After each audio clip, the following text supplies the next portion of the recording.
Very good morning students. Last lecture સુધી આપણે કોષરસ કંકાલ જોયું હતું. હવે સમજીએ પક્ષમાં અને કશાય એટલે કે સિલિયા અને ફ્લેજેલા. પક્ષમાં એક વચન છે અને પક્ષમો બહુવચન છે. કશા એક વચન છે, કશાઓ બહુવચન છે. તો સિંગલ હોય તો સિલિયમ કહેવાય છે અને બહુવચન હોય ત્યારે સિલિયા કહેવાય છે. એવી રીતે સિંગલ હોય, સિંગ્યુલર હોય એક વચનમાં કશાને ફ્લેજેલમ કહેવાય છે અને બહુવચનમાં કશાઓ એટલે કે ફ્લેજેલા કહેવાય છે.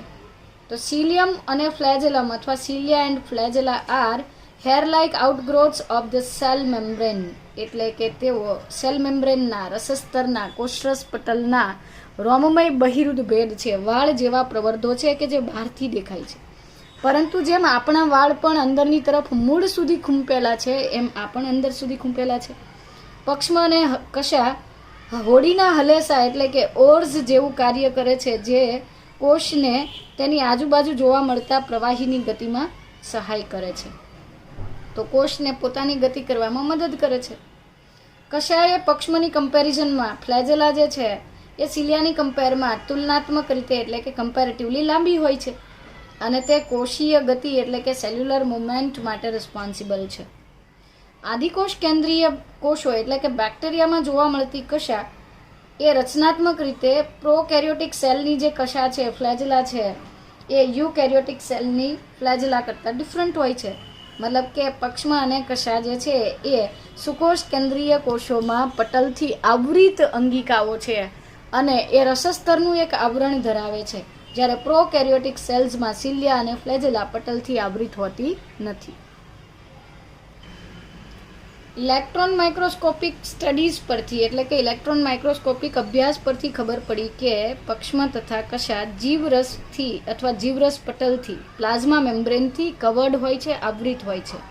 તેના અક્ષને અક્ષસૂત્ર એટલે કે એક્ઝોનિમે કહેવાય છે, જે ઘણી બધી સૂક્ષ્મ નલિકાઓથી બનેલ હોય છે. એટલે કે it is made up of many microtubules, જે લાંબા અક્ષને સમાંતર એટલે કે અક્ષને સમાંતર તે લંબાઈએ ગોઠવાયેલી છે. અક્ષની લંબાઈને સમાંતર ગોઠવાયેલી રચનાઓ છે.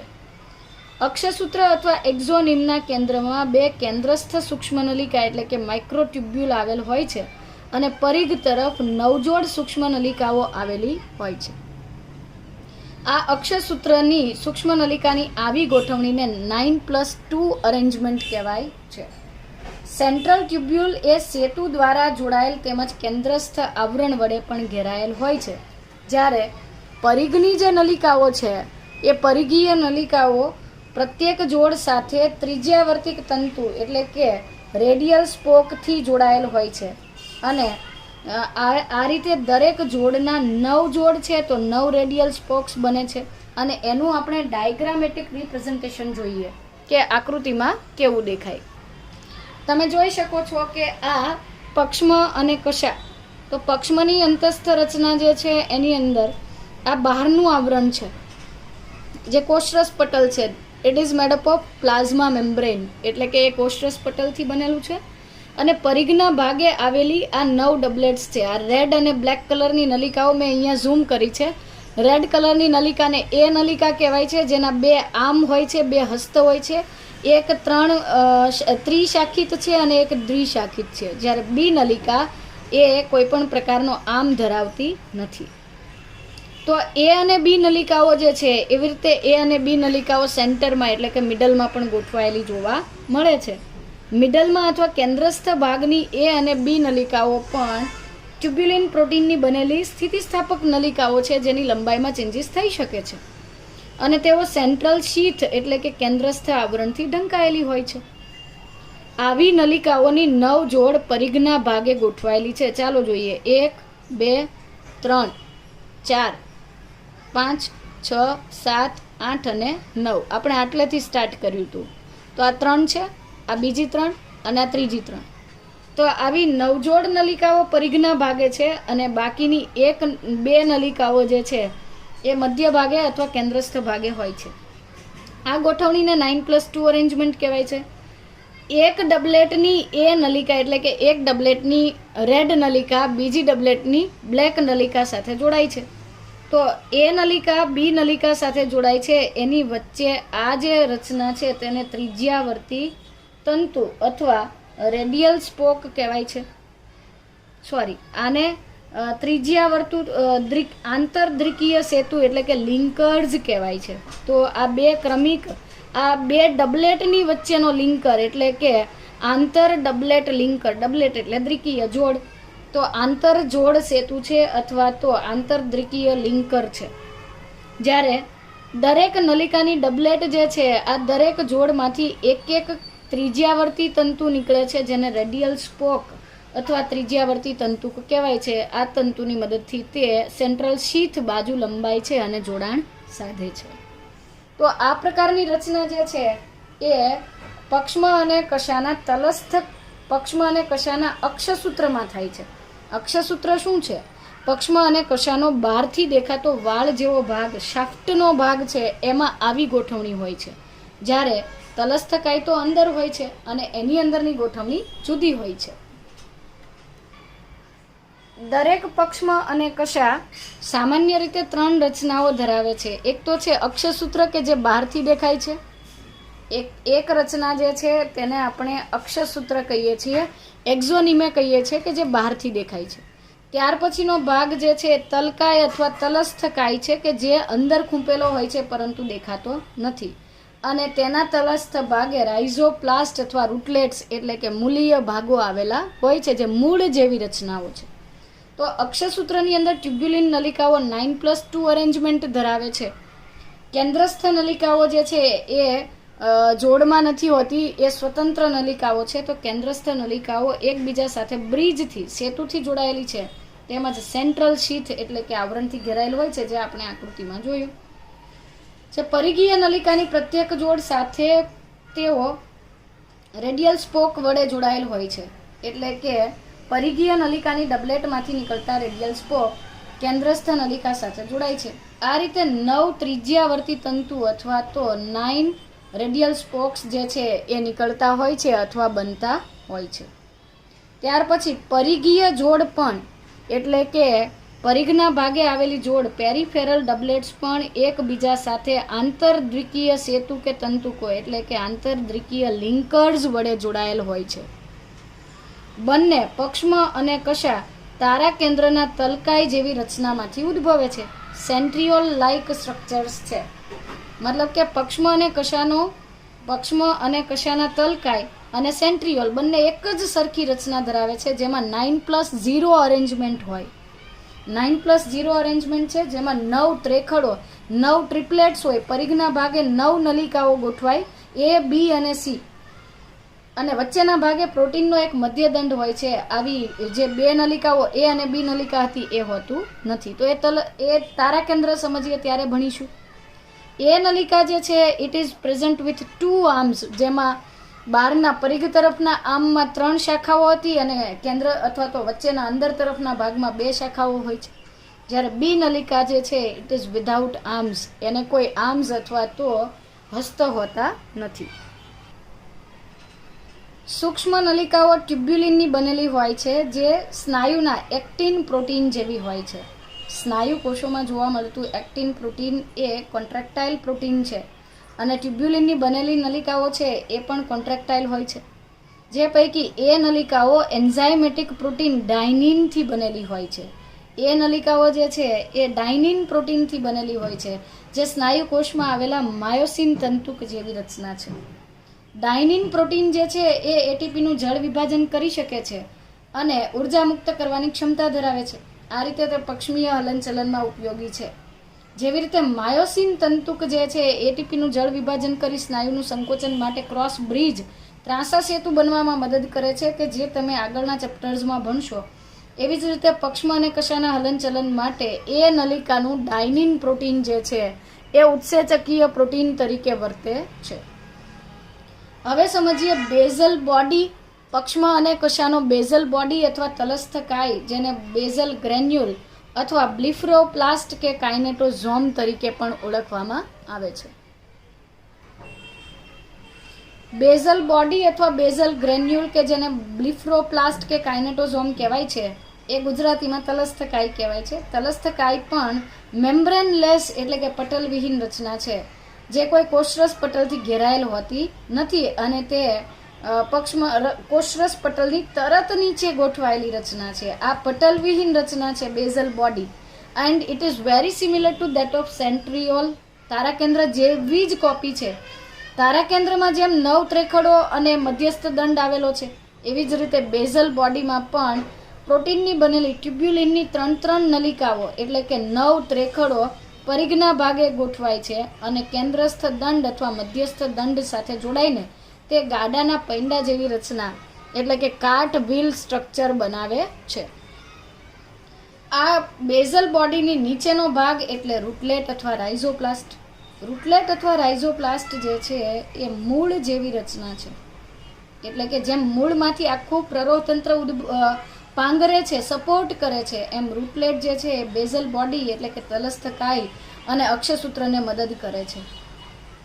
પ્રોટીન તંતુઓનું શંકુ આકારનું જૂથ એટલે રૂટલેટ જે તલસ્થ કાયમાંથી જુદી જુદી દિશામાં ફેલાય છે, એટલે કે તલસ્થ કાયને સપોર્ટ કરતી રચના ગણાય છે. તારાકાય અને તારાકેન્દ્ર, સેન્ટ્રોઝોમ અને સેન્ટ્રિયોલ્સ. તારાકાય અથવા સેન્ટ્રોઝોમ આપણે શરૂઆતમાં ભણ્યા હતા કે એ ફક્ત પ્રાણી કોષમાં હોય છે, વનસ્પતિ કોષમાં હોતા નથી.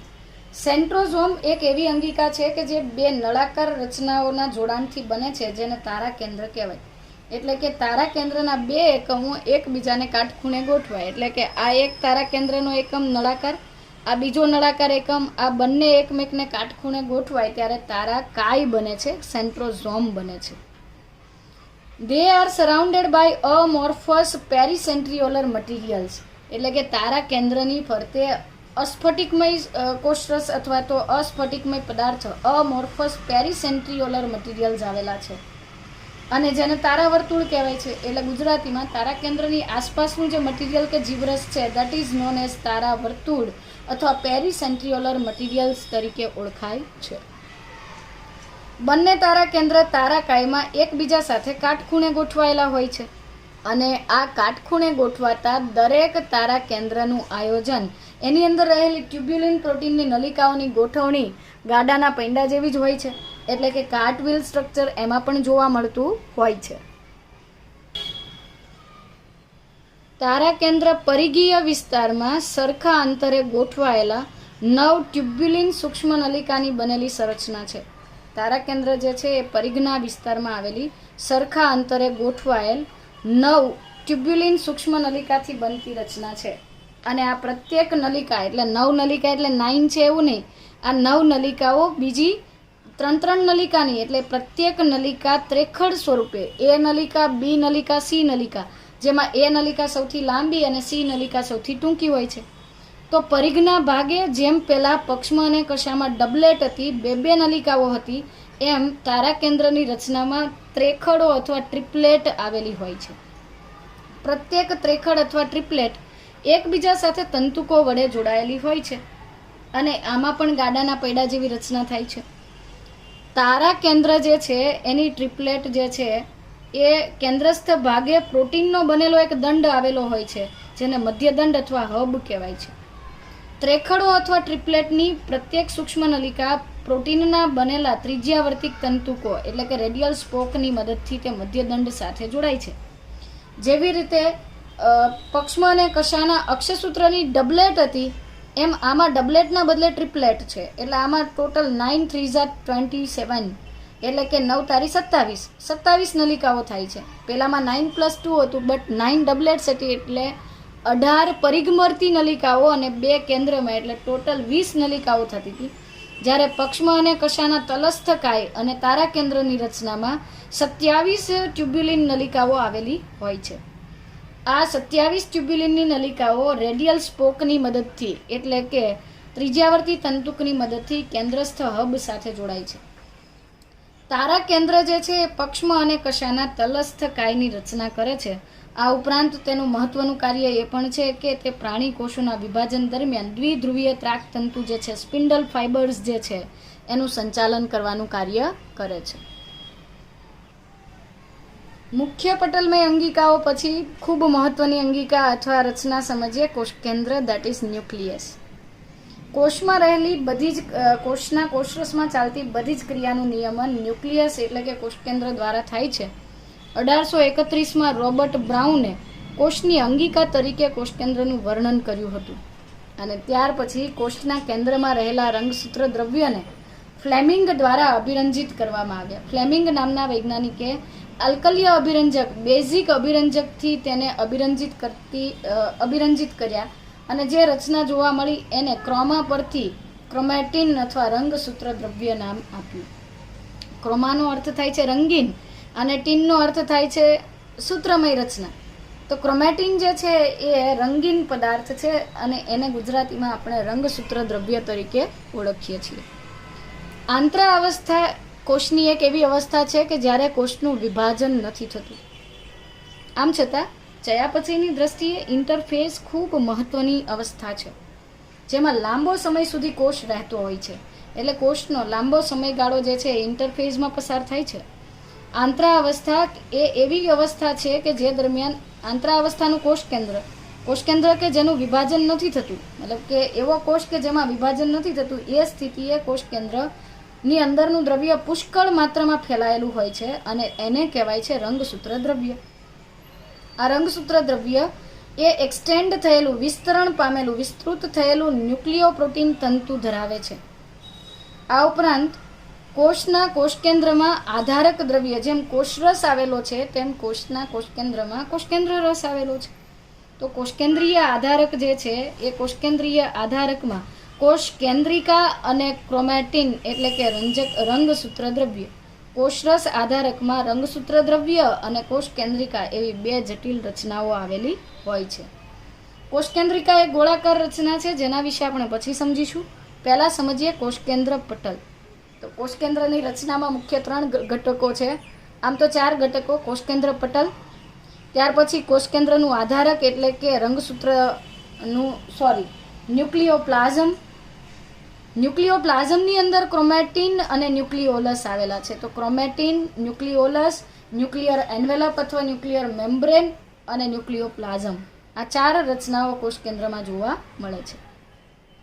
કોષકેન્દ્ર પટલની વાત કરીએ તો ઇલેક્ટ્રોન માઇક્રોસ્કોપિક અભ્યાસ પરથી સ્પષ્ટ થાય છે કે કોષકેન્દ્ર પટલ 2 સમાંતર પટલોની બનેલી હોય છે, જેની વચ્ચે 10 થી 55 નેનોમીટર એટલે 2 પટલો વચ્ચેનો અવકાશ, જેને પેરીન્યુક્લિયોલર સ્પેસ કહેવાય, એ 10 થી 55 નેનોમીટર જેટલો હોય છે. તો કોષકેન્દ્ર પટલના 2 પટલો વચ્ચેનો અવકાશ પરિકોષકેન્દ્રીય અવકાશ અથવા પેરીન્યુક્લિયોલર સ્પેસ કહેવાય છે, જે 10 થી 55 નેનોમીટર સુધીનો અતિ સૂક્ષ્મ અવકાશ કહેવાય છે. આકૃતિ પરથી સમજીએ તો આ કોષકેન્દ્ર પટલ છે જે દ્વિસ્તરીય રચના છે અને તે અંતઃકોષરસ જાળના કારણે એના એક્સટેન્શનના લીધે થયેલી છે. આ કોષકેન્દ્ર પટલનો બહારનો પટલ છે, આ અંદરનું પટલ છે. આ બંનેની વચ્ચેની જે જગ્યા અથવા અવકાશ દેખાય છે તે છે પેરીન્યુક્લિયર સ્પેસ, PNS. આ જે કોષકેન્દ્ર પટલથી ઘેરાયેલી રચના છે તેની અંદર કોષકેન્દ્ર રસ હોય છે, પણ એ સમજતા પહેલા કોષકેન્દ્ર પટલ સળંગ નથી, તે નલિકામય ત્રુટક રચના છે.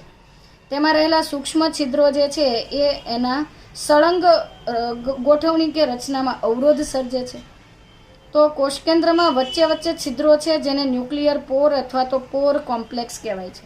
આ પોર કોમ્પ્લેક્સની રચનામાં ન્યુક્લિયોપ્લાઝમિન નામનું એક પ્રોટીન હોય છે. એના 2 એકમો એ ઓક્ટાગોનલ રિંગ બનાવે છે, જેને બ્લેબ અથવા એન્યુલસ કહેવાય છે. બ્લેબ અથવા એન્યુલસની સાથેનો વચ્ચેના છિદ્રનો વિસ્તાર એ આખું પોર કોમ્પ્લેક્સની રચના કરે છે.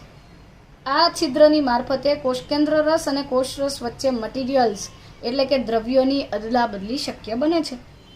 ચાલો, તો આ આઉટર કેરિયોથેકા જે છે, કેરિયોથેકા એટલે કોષકેન્દ્ર પટલ, કેરિયોથેકાનું બહારનું પટલ અને અંદરનું પટલ ને એની વચ્ચેનો અવકાશ એટલે પેરીન્યુક્લિયર સ્પેસ. અંદરના વિસ્તારને ન્યુક્લિયોપ્લાઝમ કહેવાય છે, જેમાં ક્રોમોઝોમ્સ અથવા રંગસૂત્રો આવેલા હોય છે, અને પ્રવાહી ભાગને ન્યુક્લિયોપ્લાઝમ અથવા તો કોષરસ આધારક કહેવાય છે.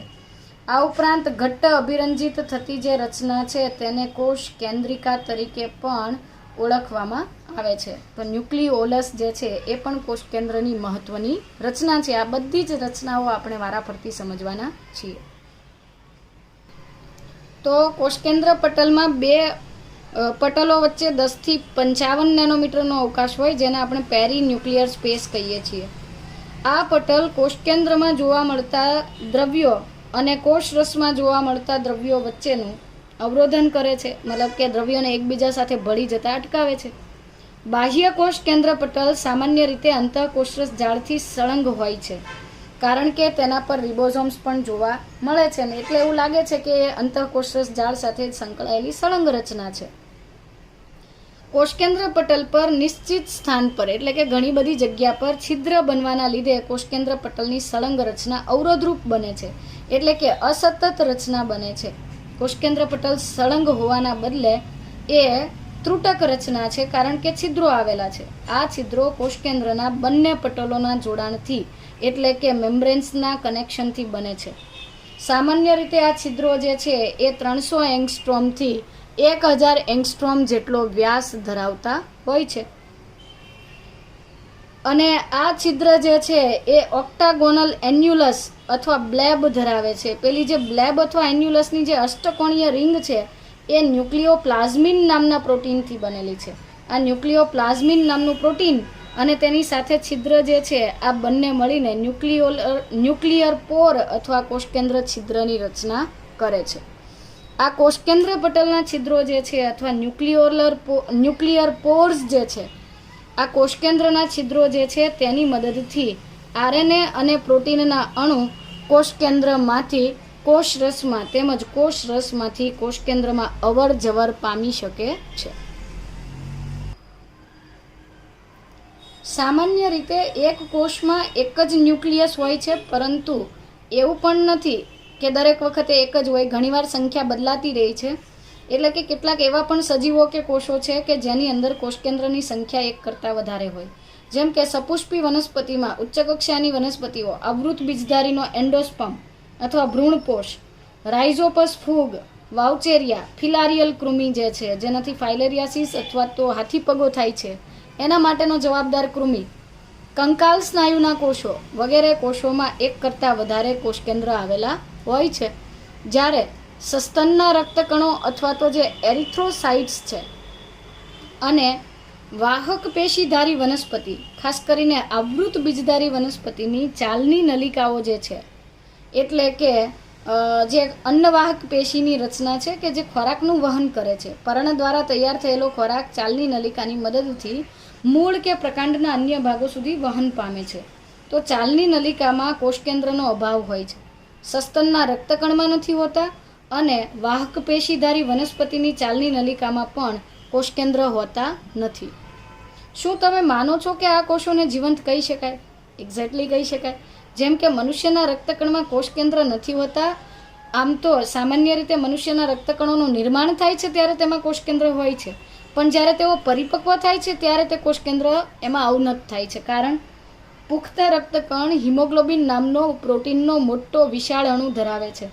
ઘણું બધું હિમોગ્લોબિન ધરાવતું હોવાના કારણે જગ્યાના અભાવે રક્તકણની અંદર ફક્ત હિમોગ્લોબિન અને સાધારણ કોષરસ હોય છે, તેની અંદર કોષકેન્દ્ર હોતું નથી.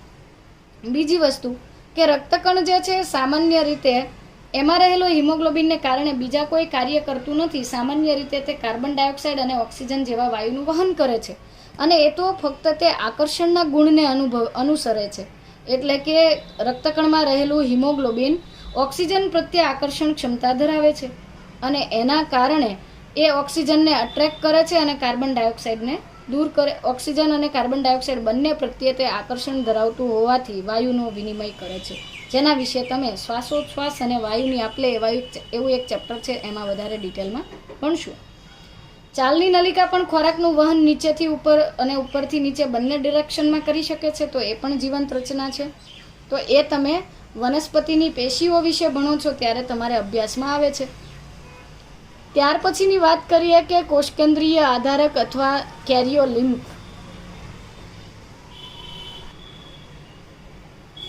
કોષકેન્દ્રીય આધારક અથવા ન્યુક્લિયોપ્લાઝમ, જેને કોષકેન્દ્ર રસ અથવા કેરિયોલિમ્ફ કહેવાય છે. કોષકેન્દ્ર રસ કે કેરિયોલિમ્ફ જે છે તેની અંદર બે રચનાઓ આવેલી છે, કોષકેન્દ્રિકા તેમજ રંગસૂત્ર દ્રવ્ય. કોષકેન્દ્રિકા એ કોષ કેન્દ્ર રસમાં આવેલી ન્યુક્લિયોપ્લાઝમમાં આવેલી ગોળાકાર રચના છે. કોષ કેન્દ્ર રસમાં રહેલા મુખ્ય અણુઓની વાત કરીએ તો ન્યુક્લિયોટાઇડ્સ અને ન્યુક્લિયોસાઇડ્સ. ન્યુક્લિયોસાઇડ એટલે પેન્ટોઝ શર્કરા સાથે નાઇટ્રોજન બેઝ જોડાવાથી બનતી રચના, અને ન્યુક્લિયોટાઇડ્સ એટલે કે નાઇટ્રોજન બેઝ, શર્કરા અને ફોસ્ફેટ સમૂહ, આ ત્રણેયથી બનતું સંકુલ જે આપણે બાયોમોલેક્યુલ્સ એટલે કે જૈવિક અણુમાં ભણવાના છીએ. તો ન્યુક્લિયોસાઇડ્સ અને ન્યુક્લિયોટાઇડ્સ ઉપરાંત એટીપી, પ્રોટીન્સ, ઉત્સેચકો, એન્ઝાઇમ્સ જેવા કે ડીએનએ પોલિમરેઝ અને આરએનએ પોલિમરેઝ પણ કોષકેન્દ્ર રસમાં આવેલા હોય છે. કેલ્શિયમ અને મેગ્નેશિયમ આયનો પણ કોષકેન્દ્ર રસમાં જોવા મળે છે. ન્યુક્લિયોપ્લાઝમ અથવા કોષકેન્દ્ર રસ જે છે એ પ્રત્યાંકન અથવા તો ટ્રાન્સક્રિપ્શન માટેની જગ્યા પૂરી પાડે છે. ન્યુક્લિયોપ્લાઝમમાં ગ્લાયકોલિસિસ માટેના પણ ઉત્સેચકો આવેલા હોય છે. ગ્લાયકોલિસિસ કેમ?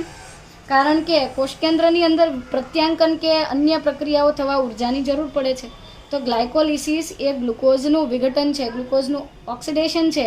એ દરમિયાન ગ્લુકોઝ 6 કાર્બન ધરાવતા જટિલ ગ્લુકોઝમાંથી 3 કાર્બનયુક્ત પાયરુવિક એસિડના અણુ બને છે અને એટીપી સ્વરૂપે ઉર્જા પણ મુક્ત થાય છે. તો એ તમે કોષીય શ્વસનવાળા ચેપ્ટરમાં ડિટેલમાં ભણશો. પણ હમણાં એટલું યાદ રાખવાનું છે કે ન્યુક્લિયોપ્લાઝમ એટલે કે કોષ કેન્દ્ર રસમાં ગ્લાયકોલિસિસ માટેના જરૂરી ઉત્સેચકો પણ આવેલા હોય છે. કોષ કેન્દ્રિકા અથવા ન્યુક્લિયોલસ જે છે એ ઘટ્ટ અભિરંજિત થતી એક રચના છે અને એ પટલવિહીન છે. ફન્ટાના નામના સાયન્ટિસ્ટે કોષકેન્દ્રિકાની શોધ કરી હતી અને બાઉમેન નામના વૈજ્ઞાનિકે કોષકેન્દ્રિકા અથવા ન્યુક્લિયોલસ નામનો શબ્દ આપ્યો છે. તે પટલવિહીન ગોળાકાર રચના છે અને વિશેષ પ્રકારના રંગસૂત્ર, આપણે જ્યારે રંગસૂત્રના પ્રકાર ભણીએ ત્યારે ફરીથી સમજીશું કે એક્રોસેન્ટ્રિક રંગસૂત્રના નોર રિજિયન પરથી એટલે કે ન્યુક્લિયોલર ઓર્ગેનાઇઝર રિજિયન પરથી તેનો ઉદ્ભવ થાય છે. તો ન્યુક્લિયોલર ઓર્ગેનાઇઝર રિજિયન સાથે તે કોષકેન્દ્રિકા જોડાયેલ હોય છે અને બાદમાં તે છૂટી પડે છે અને રિબોઝોમલ આરએનએ બનાવે છે. કોષકેન્દ્રિકા અથવા ન્યુક્લિયોલસની સંખ્યા સામાન્ય રીતે એક કોષમાં એક જ હોય. આમ છતાં બધા કોષોમાં એક જ હોય એવું જરૂરી નથી. જેમ કે ઓનિયન સેલ્સની વાત કરીએ, ડુંગળીના કોષો જે છે તેની અંદર એક કોષના એક કેન્દ્રમાં 4 કોષકેન્દ્રિકા, એમ્ફિબિયન્સના ઉસાઇટ્સ એટલે કે ઉભયજીવીના અંડકોષમાં મેક્સિમમ ન્યુક્લિયોલસ હોય છે જે 2000 જેટલી છે. જ્યારે શુક્રકોષો અને સ્નાયુ કોષોમાં તેનો અભાવ હોય છે, તેમાં કોષકેન્દ્રિકા હોતી નથી. અને મહત્વનો મુદ્દો એ છે કે મનુષ્યના સામાન્ય જે દૈહિક કોષો છે તેઓની અંદર ખાસ કરીને ગાલના કોષો કે બાકીના જે કોષો છે એમની અંદર કોષકેન્દ્રિકાની સંખ્યા 5 હોય છે.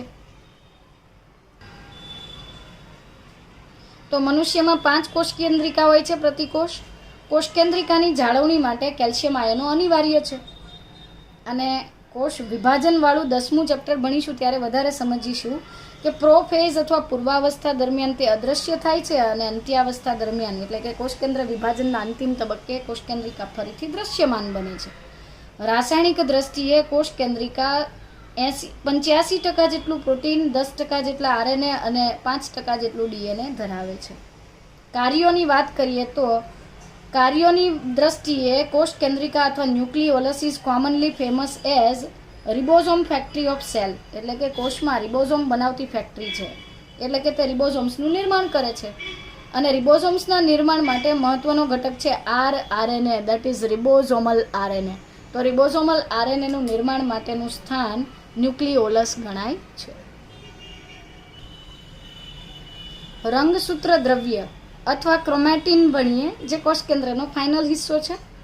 આંતરાવસ્થા એટલે કે કોષ વિભાજન ન થતું હોય ત્યારે આંતરાવસ્થા દરમિયાન કોષ કેન્દ્રમાં શિથિલ એટલે કે જેનો આકાર સ્પષ્ટ નથી એવી રચના, શિથિલ કે અસ્પષ્ટ ન્યુક્લિયોપ્રોટીન તંતુઓ જાળી સ્વરૂપે જોવા મળે છે જેને રંગસૂત્ર દ્રવ્ય અથવા ક્રોમેટિન કહેવાય છે.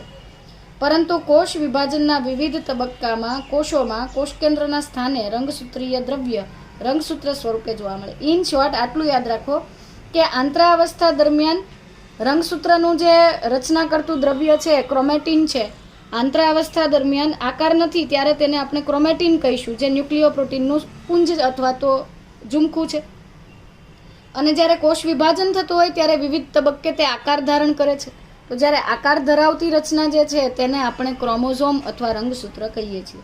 તો કોષ વિભાજન થતું હોય એ તબક્કે રંગસૂત્રો દેખાય છે, અને ન થતું હોય જ્યારે આંતરાવસ્થા હોય ત્યારે શિથિલ ગોઠવણી છે જેને રંગસૂત્ર દ્રવ્ય કહેવાય છે.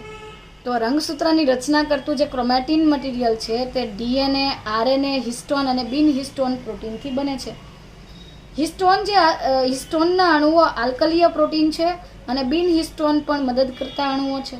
આરએનએ પણ હોય છે, જેમાં હિસ્ટોન અણુઓની વિશેષ ગોઠવણીના લીધે ડીએનએ જે છે એ ચોક્કસ આકારમાં ગોઠવણી પામતો હોય છે, જેના વિશે તમે 12મા ધોરણમાં ભણશો. મનુષ્યના એક કોષમાં લગભગ 2 મીટર લાંબો ડીએનએનો તંતુ હોય છે, જે 46 રંગસૂત્ર પર એટલે કે 23 જોડ રંગસૂત્ર પર વહેંચાયેલો હોય છે. તો આ લંબાઈની ગણતરી અપ્રોક્સિમેટલી 2.2 મીટર 2.2 મીટર ગણાય છે, જે તમે 12મા ધોરણમાં 6થા ચેપ્ટરમાં ભણશો. પ્રત્યેક રંગસૂત્રમાં આવશ્યકપણે એક પ્રાથમિક સંકોચન કે ખાંચ હોય છે, જેને પ્રાઇમરી કોન્સ્ટ્રિક્શન કહેવાય, અને આ પ્રાઇમરી કોન્સ્ટ્રિક્શન જે છે તેને આપણે સેન્ટ્રોમિયર તરીકે ઓળખીએ છીએ. તો આ સેન્ટ્રોમિયર છે. સેન્ટ્રોમિયર જ્યારે ડેવલપ થાય ત્યાર પછી તેના પર પ્રોટીનમય પ્રવર્ધો ઉદ્ભવે, અને આ પ્રવર્ધોને કાઇનેટોકોર્સ કહેવામાં આવે છે. તો સેન્ટ્રોમિયરની ઉપર બિંબ આકારની રચના જોવા મળે છે, જેને કાઇનેટોકોર કહેવાય છે. અને સેન્ટ્રોમિયરના સ્થાનના આધારે રંગસૂત્રના 4 પ્રકારો છે: મેટાસેન્ટ્રિક, સબમેટાસેન્ટ્રિક, એક્રોસેન્ટ્રિક અને ટીલોસેન્ટ્રિક. મેટાસેન્ટ્રિક રંગસૂત્રમાં રંગસૂત્રિકાને જોડતું સેન્ટ્રોમિયર મિડલમાં હોય છે, મધ્ય ભાગે હોય એટલે ઉપરની અને નીચેની ભુજાઓ સરખી લંબાઈ ધરાવે. સબમેટાસેન્ટ્રિક ક્રોમોઝોમ્સમાં સેન્ટ્રોમિયર જરાક ખસેલું હોય છે ઉપરની તરફ, એટલે ઉપરની ભુજા થોડી ટૂંકી અને નીચેની ભુજા સહેજ લાંબી હોય છે. એક્રોસેન્ટ્રિક રંગસૂત્રમાં સેન્ટ્રોમિયર છેડાની ખૂબ નજીક ગોઠવાય છે, એટલે ઉપરના 2 છેડા અથવા 2 ભુજા ખૂબ ટૂંકી અને 2 ભુજા ખૂબ લાંબી હોય છે. એક્રોસેન્ટ્રિક રંગસૂત્રમાં ટૂંકી ભુજા ઉપર ઉપસેલી પ્રવર્ધમય રચના જેને સેટેલાઇટ કહેવાય છે, અને સેટેલાઇટની ઉપર ન્યુક્લિયોલર ઓર્ગેનાઇઝર રિજિયન, આ ડાર્ક ભાગ જે છે તેને નોર ન્યુક્લિયોલર ઓર્ગેનાઇઝર રિજિયન અથવા કોષકેન્દ્રિકા આયોજક પ્રદેશ કહેવાય છે. અને આ જે કોષકેન્દ્રિકા આયોજક પ્રદેશ છે, આ કોષકેન્દ્રિકા આયોજક પ્રદેશ પરથી કોષકેન્દ્રિકાનું નિર્માણ થાય છે.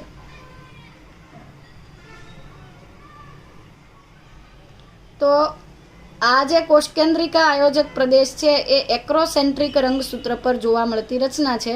તમે જોઈ શકો છો આ એક્રોસેન્ટ્રિક રંગસૂત્રનું સેન્ટ્રોમિયર છે. સેન્ટ્રોમિયરની ઉપરની આ 2 ટૂંકી ભુજાઓ છે, અને આ એની સાથેનો પાતળો સેટેલાઇટ, અને સેટેલાઇટનો ઉપરનો જે ઉપસેલો ભાગ છે તેને આપણે નોર અથવા ન્યુક્લિયોલર ઓર્ગેનાઇઝર રિજિયન એટલે કે કોષકેન્દ્રિકા આયોજક પ્રદેશ તરીકે ઓળખીએ છીએ. તો કોષકેન્દ્રિકા આયોજક પ્રદેશ પરથી કોષકેન્દ્રિકાનું નિર્માણ થાય છે, અને પછી તે રિબોઝોમ્સ બનાવે છે અથવા રિબોઝોમલ આરએનએ બનાવે છે. ટીલોસેન્ટ્રિક રંગસૂત્ર જો કે મનુષ્યમાં હોતા નથી, આમ છતાં પ્રાણીઓમાં જોવા મળતા આ ટીલોસેન્ટ્રિક ક્રોમોઝોમમાં સેન્ટ્રોમિયર એક છેડા પર ખસેલું હોય છે. તો આ થઈ ગયા સેન્ટ્રોમિયરના સ્થાનના આધારે રંગસૂત્રના પ્રકાર. વિદ્યાર્થી મિત્રો, ફરીથી રિવાઇઝ કરીએ: મેટાસેન્ટ્રિક, સબમેટાસેન્ટ્રિક, એક્રોસેન્ટ્રિક અને ટીલોસેન્ટ્રિક. મેટાસેન્ટ્રિક રંગસૂત્રમાં સેન્ટ્રોમિયર રંગસૂત્રની મધ્યમાં છે, જેથી બંને ભુજાઓની લંબાઈ સરખી રહી છે. સબમેટાસેન્ટ્રિક રંગસૂત્રોની વાત કરીએ તો સબમેટાસેન્ટ્રિક રંગસૂત્રમાં સેન્ટ્રોમિયર રંગસૂત્રની મધ્યમાંથી સહેજ દૂર ખસેલું હોય છે, જેના લીધે રંગસૂત્રની એક ભુજા ટૂંકી અને એક ભુજા લાંબી હોય છે. જ્યારે એક્રોસેન્ટ્રિક રંગસૂત્રો જે છે, આ એક્રોસેન્ટ્રિક રંગસૂત્રમાં સેન્ટ્રોમિયર રંગસૂત્રના અંત ભાગની એટલે કે છેડાની નજીક હોય છે, જેથી એક ભુજા અત્યંત ટૂંકી અને બીજી ભુજા અત્યંત લાંબી હોય છે. એક્રોસેન્ટ્રિક રંગસૂત્રો પર વિશેષ રચના તરીકે નોર આવેલું હોય છે, જેને આપણે ન્યુક્લિયોલર ઓર્ગેનાઇઝર રિજિયન કહીએ છીએ, કે જ્યાંથી કોષ કેન્દ્રિકાનું નિર્માણ થાય છે. જ્યારે ટેલોસેન્ટ્રિક રંગસૂત્રોમાં સેન્ટ્રોમિયર રંગસૂત્રના છેડે ગોઠવાયેલું હોય છે.